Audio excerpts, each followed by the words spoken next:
Bonjour!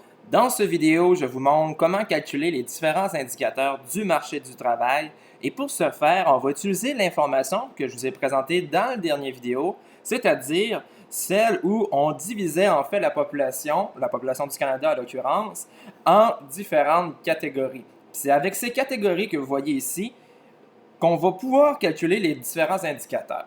Donc ici, je vous ai mis l'arbre. C'est une façon différente en fait de représenter la catégorisation de la population. J'attire votre attention sur ces petites cases que vous voyez ici, qui est un résumé en fait de comment on peut interpréter les catégories. Donc simplement pour vous rappeler, faire un petit résumé, on disait que la population totale était divisée en deux groupes. D'abord, ceux qui ne peuvent pas travailler parce qu'ils ont soit 15 ans ou moins ou qui vivent dans une institution telle que des institutions religieuses, sont sur des communautés ou des réserves autochtones, ou même les militaires ne sont pas inclus à l'intérieur. Ici, c'est la population qui est en âge de travailler, donc qui ont 15 ans et plus et hors institution. Une façon de résumer, on pourrait dire que ce sont les gens qui peuvent travailler, donc qui ont la capacité de le faire. Donc, parmi les gens qui peuvent travailler, on disait qu'il y avait deux types ou catégories de gens. Il y a ceux qui ne cherchent pas d'emploi ou qui ne veulent plus travailler, et il y a ceux qui veulent travailler, donc soit qui ont un emploi, les occupés, soit qu'ils n'ont pas d'emploi, ce qu'on dit, les gens qui sont sur le chômage. Et la dernière catégorie qu'on voit ici, j'attire votre attention sur la notion d'occupé. Dans la dernière vidéo, je parlais des gens qui étaient à l'emploi. Donc, à l'emploi et occupé, ça signifie exactement la même chose. Ce sont des gens qui travaillent. Donc, la dernière information qui manque ici, c'est simplement de diviser parmi ceux qui travaillent. On va avoir deux indicateurs, en fait, deux types de gens, ceux qui sont à temps plein, plutôt temps partiel. Donc, je vous le rappelle, c'est les gens qui travaillent moins de 30 heures, strictement. Donc, moins de 30 heures. Et ceux qui sont à temps partiel, temps plein, voyons, sont plus de 30 heures par semaine. Donc, on va utiliser ces informations-là pour calculer les différents indicateurs. Les indicateurs, c'est quoi en fait? C'est juste c'est des mesures. Ce sont des statistiques qui nous permettent d'avoir une idée de l'état de santé du marché du travail. Donc, je vais vous montrer 4 indicateurs ici. Je vais prendre le temps avec vous de calculer, de les interpréter également. Pour ceux qui désireraient avoir un peu plus d'informations sur l'interprétation, je vais rendre disponible sur le site une interprétation plus avancée et surtout plus nuancée parce que les indicateurs deviennent pertinents lorsqu'on les met ensemble. Donc, lorsqu'on les interprète tous ensemble et surtout là-dessus, j'insiste, qu'on les regarde à travers le temps.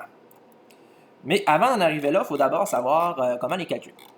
Donc, le premier indicateur qu'on voit ici, c'est celui qu'on nomme le taux d'activité. Je vais juste déplacer mon écran. Oups, j'ai perdu l'écran complet.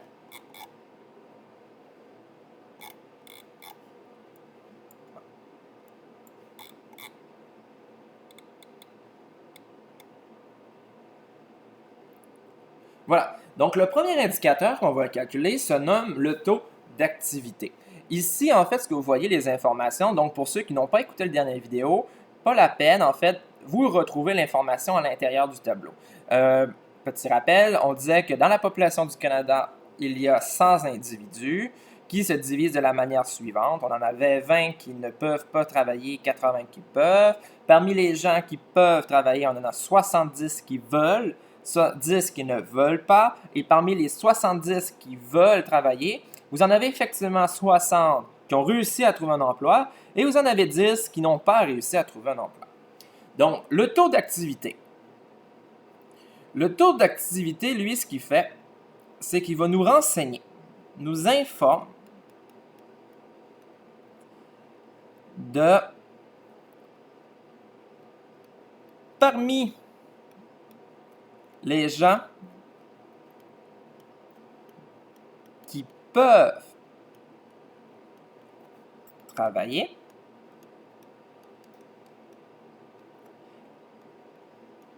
combien en pourcentage de ces gens, donc ceux qui peuvent travailler,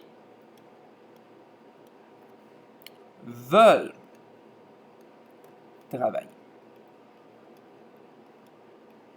Donc, ça nous indique en fait que parmi la force de travail, parmi ici mes 80 personnes, combien de ces gens-là veulent travailler? Donc, c'est un bon indicateur qui est assez complet, qui nous témoigne de la volonté de notre population de travailler. Un indicateur, par exemple, un pourcentage faible de gens du taux d'activité signifierait qu'on a une population qui est peu désireuse de travailler. Ça peut arriver dans des situations par exemple, de crise économique, où les gens n'ont pas ou perdent confiance dans le marché, décident d'arrêter de travailler. Ça peut être aussi symptomatique d'une population qui est vieillissante.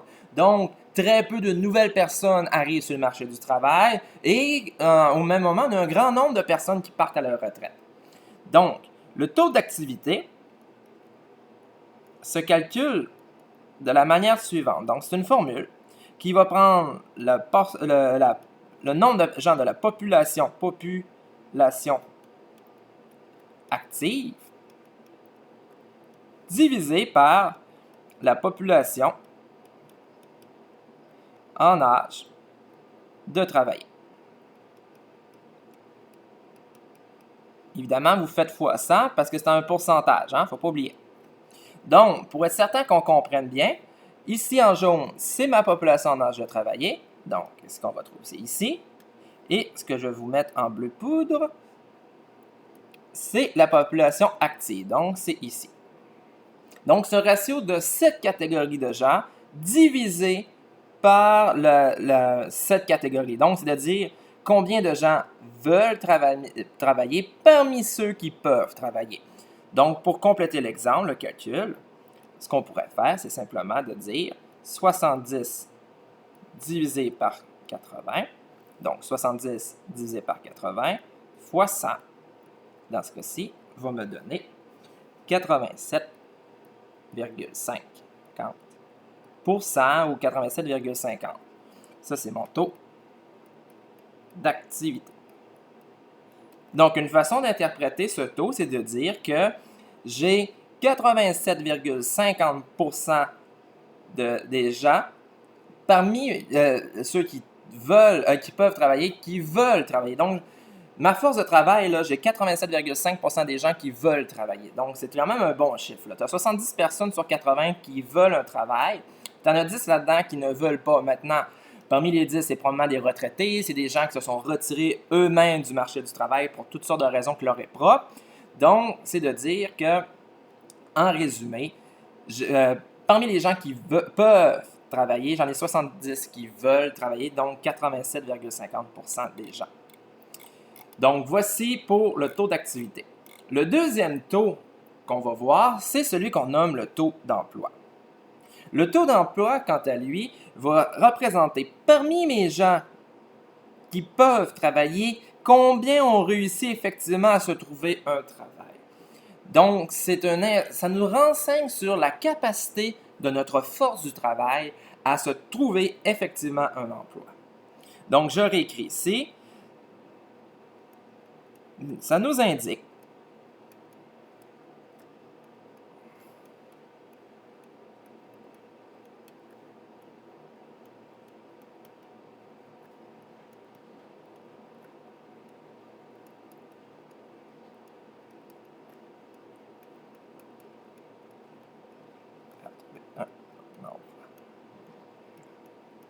Donc, ça nous indique la capacité de notre force de travail, donc la population en âge de travailler, qui ont réussi effectivement à trouver un emploi. Cette définition-là, vous ne la trouverez pas du tout dans aucun manuel. C'est vraiment une interprétation que j'ai découvert au fil des années, que je trouve beaucoup plus simple à comprendre, puis aussi qui est parlante. Parce que, par exemple, si j'ai 80 personnes occupées, donc aucun chômeur et aucune population active, c'est-à-dire que tous les gens qui peuvent travailler travaillent. Donc, c'est vraiment un très bon indicateur. Donc, comment on calcule cette information? Donc, le taux d'emploi, c'est les gens occupés, donc qui ont un emploi, divisé par ceux qui sont en âge de travailler. Donc, si je reprends, si je vous souligne comme tout à l'heure, les gens en âge de travailler, c'est ce qu'on avait ici. Ici, je vais prendre une couleur différente, divisé par les gens qui sont occupés. Donc, voilà. Excusez-moi, pardon. Donc, reprenons les chiffres. 60 personnes occupées sur les 80 personnes qui pouvaient travailler ou qui peuvent travailler. Ça nous donne 75% fois 100, il ne faut pas oublier. Ici, fois 100, fois 100, 75,00% des gens. Donc, ça veut dire que 75% de ma force de travail est actuellement à l'emploi. Ce qui est un bon chiffre, là. C'est excellent. Parce qu'il ne faut pas oublier, si je fais un parallèle avec ce qu'on a vu, la courbe des possibilités de production, c'est-à-dire qu'on a une bonne force de travail, donc une bonne capacité de produire des biens et services. Et donc, éventuellement, de répondre aux besoins de notre population.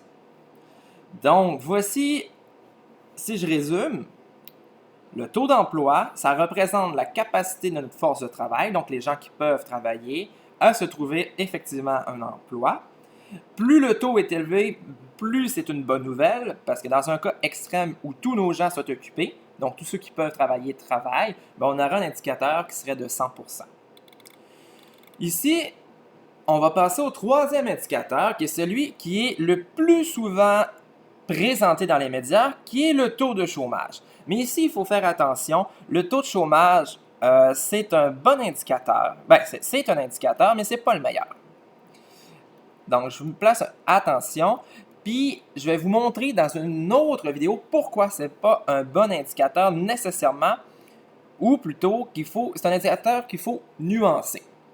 Donc, le taux de chômage, lui, ce qu'il va nous renseigner, c'est parmi les gens qui veulent travailler, combien n'ont pas réussi?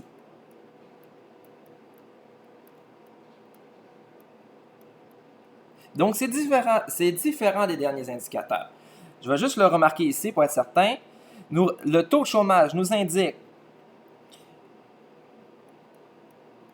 parmi les gens qui veulent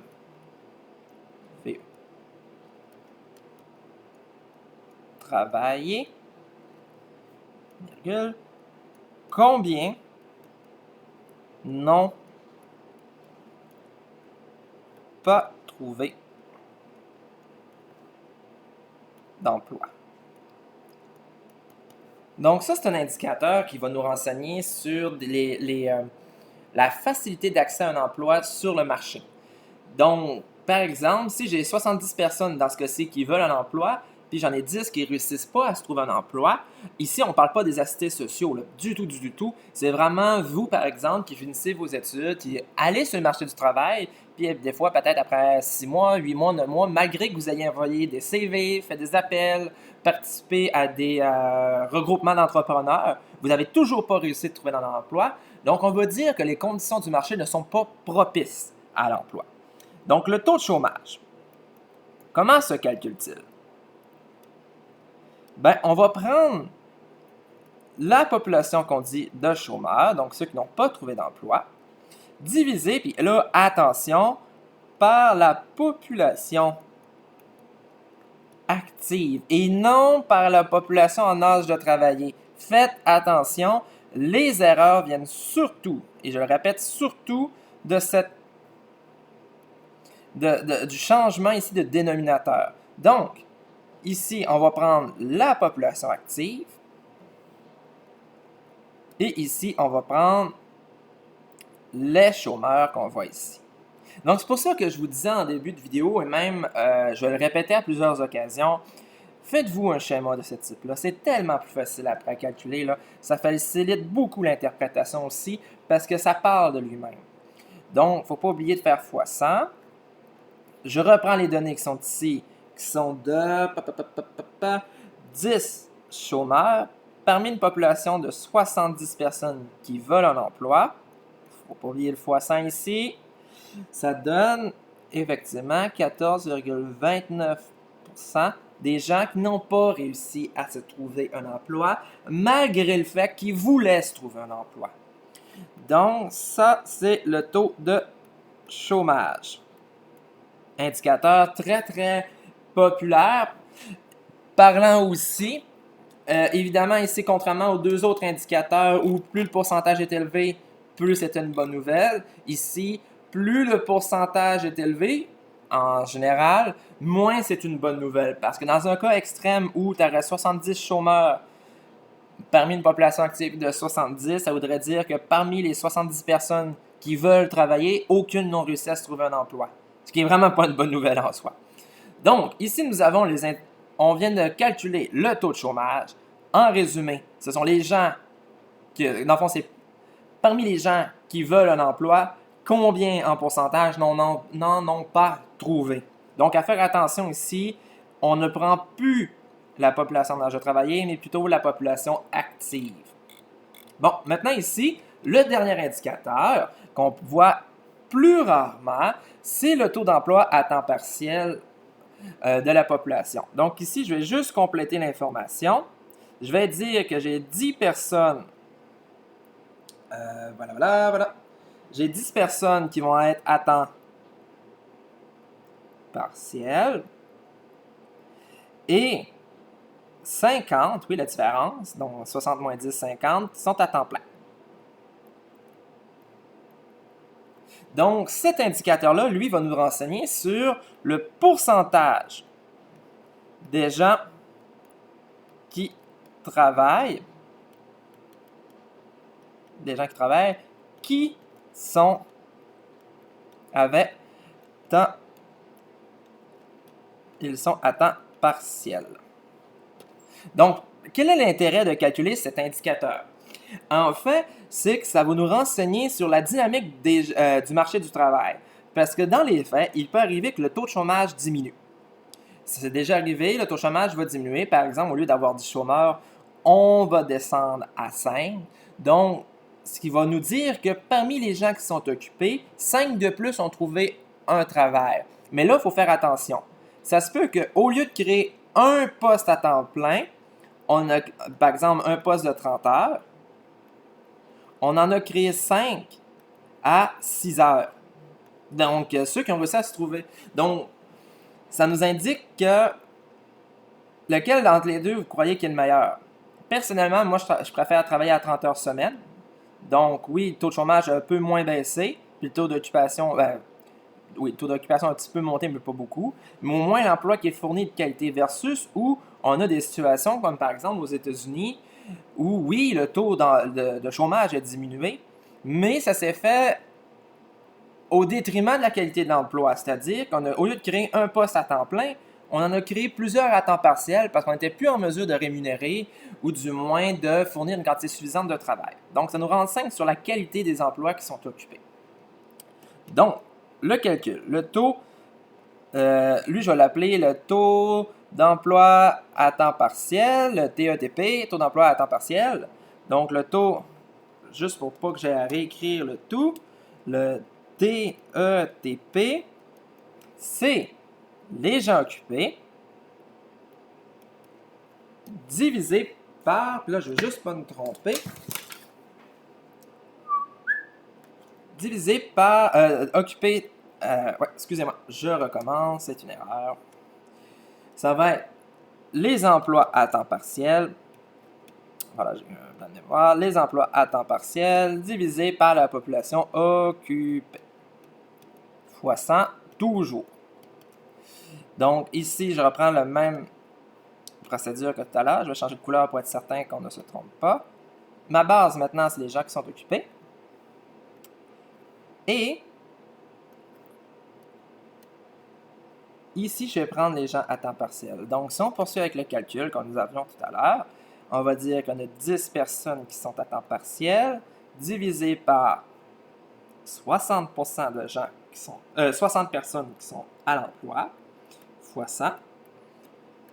Ça va nous donner exactement 16,67% de taux d'emploi à temps partiel. Là, attention aux acronymes, là. Lui et lui, c'est la même chose. Donc ici, ça veut dire que 16,67% des gens qui travaillent sont présentement à temps partiel. Donc voilà, c'est tout pour cette capsule de vidéo. Je vous invite à revoir chacun des indicateurs pour bien comprendre, un, son interprétation et deuxièmement, comment on le calcule.